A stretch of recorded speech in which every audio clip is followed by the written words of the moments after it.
important for your financial planning. Without getting totally bogged down, in information overload. Exactly. Think of it as your shortcut to being well-informed. Okay, so where should we start? Let's kick things off with something hitting taxpayers' pockets pretty soon. This new senior bonus deduction for 2025. It sounds like a big deal for older taxpayers. It is, yeah. And it's got a bit of an interesting backstory. This deduction was kind of tucked into what's being called Trump's 2025 tax bill. You might hear it called the Big Beautiful Bill. Okay. And the basic idea, the purpose, is pretty straightforward. Yeah. Give retirees and older taxpayers, a bit more breathing room when tax time rolls around. All right, so who gets this? What are the details? Are there age cutoffs, income limits, that kind of thing? Definitely. Okay, first off, age. You need to be 65 or older by the end of 2025, so December 31st. Got it. 65 plus. Right. And the amount, it's up to $6,000 if you're filing single, or $12,000 for married couples, but that's if both spouses qualify age-wise. Okay, $6K or $12K. And what do you need to do to claim it? Just check a box. Well, you need to include the Social Security number for everyone qualifying on the return. And if you're married, you've got to file jointly. That's a requirement. Right. And the income limits you mentioned. Yes. There are phase-outs. So it starts to phase out if your modified adjusted gross income, your MGI, goes above $75,000 for singles. So that would be 5K single. And $150,000 if you're married filing jointly. 150K or married. Okay. And then it phases out completely if your MGI is over $155,000 for singles or $250,000 for married couples. So it is definitely targeted. It seems like the powerful part here is how it works with the standard deduction, which, let's face it, most people take. That's exactly right. This bonus is pretty flexible. If you take the standard deduction, you can stack this new bonus right on top. On top of the regular one. On top of the regular standard deduction, and the extra bit folks 65 and older already get. Oh, wow. Yeah. So think about it. A single filer, 65 plus, they could get, $15,750 base standard deduction, plus the current $2,000 H deduction, plus this new $6,000 phone. That adds up quick. What is that, like $23,750 total deduction? Now, that's assuming their income is below that phase-out level, of course, but still, it's substantial. Okay, but what if you're someone who itemizes, mortgage, interest, medical stuff? Does this bonus just disappear for you? Nope. That's another good thing. Even if you itemize, you can still potentially benefit. It's set up as a separate tax benefit. So you don't have to take the standard deduction to get it? Correct. Yeah. You don't have to choose. That makes it pretty widely applicable, potentially. This sounds, well, pretty good. But there's usually a catch with these things, isn't there? Is this permanent? Good question. And no, it's not. It's temporary. Okay. Right now, it's only set to be available from 2025 through 2028. Only 4 years. Unless Congress decides to renew it. So, great news for now, but yeah, definitely something you need to keep an eye on for the future. Gotcha. Now, there's also been some talk, some maybe confusion about this somehow wiping out taxes on Social Security benefits. Is that true? Yeah, I've heard that too. Look, despite what you might have heard, this bonus deduction doesn't directly get rid of taxes on your Social Security. Okay. The tax bill itself doesn't change the rules for taxing Social Security. Yeah. But by lowering your overall taxable income, right, with this big deduction, it could indirectly affect how much of your Social Security ends up being taxed. Okay. So it reduces your income first, which might then mean less of your Social Security counts as taxable income? Exactly. It's a subtle point, but an important one. It's not a direct change to Social Security taxation itself. So bottom line for listeners right now, what should they be doing? Well, first step, take a look at your income. Try to estimate what your MAGI might be for 2025. That tells you if you're likely in the zone for this deduction. Right. Keep track of deductible expenses, always good practice. And honestly, with new rules like this, especially with phase-outs... Talk to someone. Yeah, talk to a tax professional. Seriously. Yeah. They can help you figure out how this fits into your specific situation for 2025 and, the next few years. Good advice. Okay, let's shift gears a bit. Let's talk Social Security itself. What's changing there for 2025 and maybe looking ahead to 2026? Everyone always asks about the COA, the cost of living adjustment. Always the big question, yeah. So the latest forecast, this is from the Senior Citizens League. They're usually pretty on the ball with this. Their September update is projecting the 2025 CLA to be around 2.5%. 2.5%, okay. Now, the official word from the Social Security Administration comes in October, but 2.5% is the current best guess. And what does 2.5% actually mean in dollars and cents? Well, based on the average retired workers benefit back in March 2024, which was about $1,913 a month, a 2.5% bump would mean roughly $48 more per month. 48 bucks. That sounds modest. Is that good news, bad news? Both. It's definitely a mixed bag, you know. On the one hand, a smaller CLA suggests inflation has cooled off a bit over the last year. Which is good, right? Yeah, Less pressure on the wallet. Hopefully, yeah. Yeah. That's the bright side. But the not so good news is that it's way lower than the big TLAs people got used to recently. Right, those are much higher. Exactly. And the Senior Citizens League did a survey. Nearly half of seniors said their household costs went up by over $185 a month just last year in 2023. Wow. So $48 doesn't quite cover $185. Not even close for many people. It might barely make a dent in the actual rise in their living expenses. Okay, then now I have to ask about this thing that's been, like, exploding online, TikTok especially. Claims about $500 extra monthly for seniors.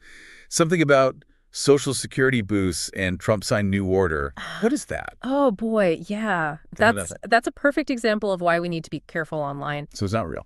Well, first off, a lot of that content, it's AI generated. Uh-huh. And it often comes with a tiny disclaimer saying it might not be relevant and doesn't represent TikTok's views or advice. It's basically clickbait, designed to grab your attention, but it's not based in fact. Okay, so let's be crystal clear for everyone listening. That $500 extra monthly payment thing. It's just not true, period. Right. We're here to give you the actual facts, from reliable sources. The real thing we talked about is the senior bonus deduction. Which is up to $6,000 on your taxes. Yeah. If you qualify. Not a $500 check every month for everyone. Exactly. And the CLA forecast we just discussed, much, much smaller monthly increase. It's so important to tell the difference between online hype and verified info, especially with your finances. Absolutely. Okay, so beyond the 2025 CLA, what else is on the horizon? You mentioned 2026 changes. Yeah, looking ahead a bit further, the CLA for 2026, the early projection is slightly higher than 2025's. TSCL thinks maybe 2.7%. 2.7, still pretty low compared to recent years. It is, and this brings up what some folks call the CLA catch-22. Catch-22, how so? Well, a higher CLA usually means inflation is higher, right? But many seniors feel the official CLA calculation doesn't really capture their inflation. Things like healthcare, housing, those often go up faster. And I bet Medicare premiums play into that too. Oh, absolutely. That's a big one. The projected increase in Medicare Part B premiums can eat up a huge chunk of your CLA. How much are we talking? For 2026, the projection is around $206.50 a month for Part B. That's up about $21.50 from the 2025 estimate. So if the average Social Security check goes up by, say, $54 with a 2.7% COLA, you subtract that $21.50 for Medicare. And you're left with only about $33 extra in your pocket. Pretty much, yeah. It's a big bite out of that increase. Wow. Okay, what else for 2026? I heard something about the full retirement age. Yes, the FRA. It's continuing its climb. For anyone born in 1959, your full retirement age will be 66 years and 10 months. Okay, almost 67. And then this is the big one. In 2026, for folks born in 1960 or later, the FRA finally hits 67. So 67 is the new standard going forward. That's it. That marks the end of this long adjustment process that started way back in 1983, basically because we're living longer. And just a reminder, this affects when you claim, right? Claim early, get less per month, wait longer, up to 70, get more. Exactly. So reaching FRA at 67 instead of, say, 66 changes those calculations for a whole generation. What about taxes? Anything changing on the Social Security tax front? Yep, the wage cap, the maximum amount of earnings subject to Social Security tax, that's going up too. The estimate for 2026 is $183,600. That's up $7,500 from the 2025 estimate. So higher earners will pay a bit more. Right. It works out to about an extra $465 a year in Social Security taxes if you earn at or above that cap. Noticeable. And for people working while collecting benefits, those earnings limits change too. They do. They adjust each year. So for 2026, if you're collecting benefits but are younger than your FRA, they'll likely withhold $1 in benefits for every $2 you earn over roughly $24,360. That's the estimate. Okay. And if you reach your FRA during 2026? Then the limit is much higher. It's estimated around $64,800. Above that, they withhold $1 for every $3 earned just in the months before you hit FRA. But crucially, once you hit your full retirement age. No limit. You can earn as much as you want and your benefit won't be reduced. That part doesn't change. Good to know. And quickly earning the credits to qualify for Social Security in the first place. That amount goes up slightly each year, too. In 2025, you need to earn $1,810 for one credit or $7,240 for the maximum 4 credits in a year. That threshold will nudge up again in 2026. Okay. Now, the elephant in the room, the Social Security Trust Fund. We keep hearing these warnings, flashing red lights about solvency. What's the latest? Yeah, the projections have shifted slightly. The latest forecasts suggest the combined trust funds could face insolvency, meaning unable to pay out full scheduled benefits about 7 years from now. That's moved up moderately. 7 years. And if that happens, what does insolvency actually mean? Benefits stop? No, benefits don't stop entirely. There would still be money coming in from payroll taxes, but they couldn't pay 100% of what's promised. The projection now is for about a 23% cut across the board if Congress doesn't act before then. A 23% cut. That's huge. It's huge. It would mean future beneficiaries might need to save almost an extra $150,000 themselves just to make up for that shortfall over their retirement. Wow. And interestingly, some analyses suggest things like that senior bonus deduction we talked about or other proposals like the Social Security Fairness Act. Which gets rid of WEP and GPO, right? Right. Those could potentially speed up the depletion slightly by lowering taxable income or increasing payouts, adding another layer of complexity to the solvency issue. These solvency concerns really underscore why we need to look beyond just the yearly tweaks and think about the bigger picture of Social Security. And to really get why some of these reforms are being talked about, it helps to understand where it all started, right? Like these auxiliary benefits. Exactly. Those auxiliary benefits for spouses, survivors, they were set up way back in 1939. A very different time. Completely different. The idea then was mostly based on a single earner household, usually the husband working. The benefits were meant to ensure adequacy for the whole household, including a non-working wife. So like a wife could get 50% of her husband's benefit. Right, 50% of his PIA, his primary insurance amount, and a widow could potentially get 100%. It was based on that traditional family model. But that model just doesn't fit today for so many people. I mean, look at women in the workforce. Absolutely. The number of women, especially mothers, working outside the home skyrocketed. Went from, 47% in 1975 to over 70% by 2010? So many women qualify for Social Security based on their own work record now. But they still face challenges, right? Lower lifetime earnings sometimes. Definitely. Things like taking time off for caregiving for kids or parents that can lower lifetime earnings. And women tend to live longer than men, so they rely on those benefits for more years, making them more vulnerable if the benefits aren't adequate. And there's a big gap for people who never married or got divorced relatively quickly. Yes, that's a huge point often missed if you never married or if your marriage lasted less than 10 years. Which is surprisingly common for first divorces, right? Yeah. About 8 years on average. Exactly. Under current law, you get no spousal or survivor benefits based on that ex-spouse's record, and that leaves a lot of people, especially women, really vulnerable. We're talking like 16 to 18% of never married or divorced women over 65 falling below the poverty line. It also creates this weird situation between couples who earn the same total amount, doesn't it? Like a one-earner couple versus a two-earner couple. Right, it's an equity puzzle. The current system can actually give a lower total benefit to a two-earner couple compared to a one-earner couple, even if both couples had the exact same total lifetime earnings. How does that work? Well, take an example. A one-earner couple, let's say total earnings were $34,200 over their careers, accounted for by Social Security. They might get around $2,025 a month combined. Okay. Now, a two-earner couple, maybe they each earned half of that, so $17,100 each, for the same $34,200 total. Their combined benefit could be only $1,750. Wow, so the two-earner couple gets less, even though they contributed the same amount overall. Exactly. It doesn't always reward that second income equally in terms of benefits. Yeah, I heard that disparity can get even worse if one spouse dies. It can, significantly worse. In that one-earner couple example, the surviving spouse typically gets about 2/3 of the couple's combined benefit.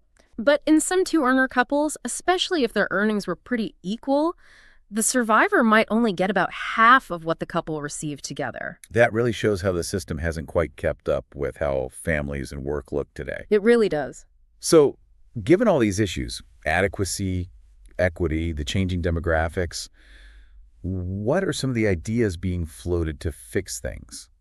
Remembering, of course, these are just proposals, not law yet. Right, important distinction. Well, one big one you hear about is the Social Security Expansion Act. What's the main thrust of that? It's basically proposed legislation trying to do two things: boost benefits and shore up the program's finances long term. How would it do that?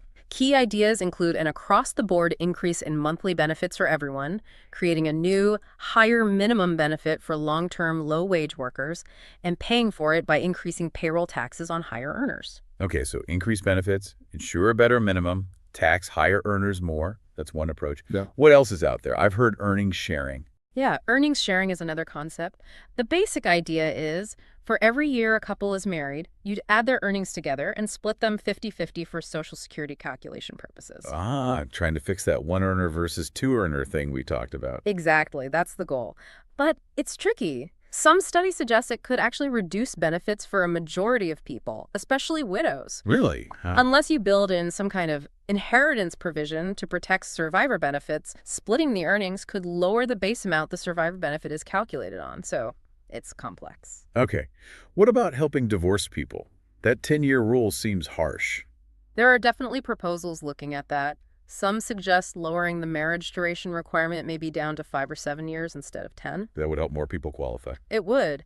Others propose increasing the amount a divorced spouse gets, maybe from 50% of the worker's benefit up to 75%, again, to help reduce poverty rates. And what about acknowledging time taken off for caregiving? Yes, caregiver credits, or dropout years, that's another area. The idea is to somehow compensate for years with low or zero earnings due to taking care of children or elderly parents. How would that work? Give them some kind of earnings credit for those years. Either that or allow them to drop those zero earning years from their benefit calculation entirely. Since women are more likely to have these career breaks, it's seen as an equity issue. Makes sense. And lastly, I think there was a proposal about survivor benefits specifically, increasing them. Right. Currently, a survivor usually gets 100% of the deceased spouse's benefit, or their own, whichever is higher. A key proposal is to change that to 75% of the couple's combined benefit when both were alive. So 75% of the total they were receiving together. Exactly. The argument is that this better reflects the income needed for the survivor to maintain their standard of living, especially since many expenses don't drop by half when one spouse dies. And it would sort of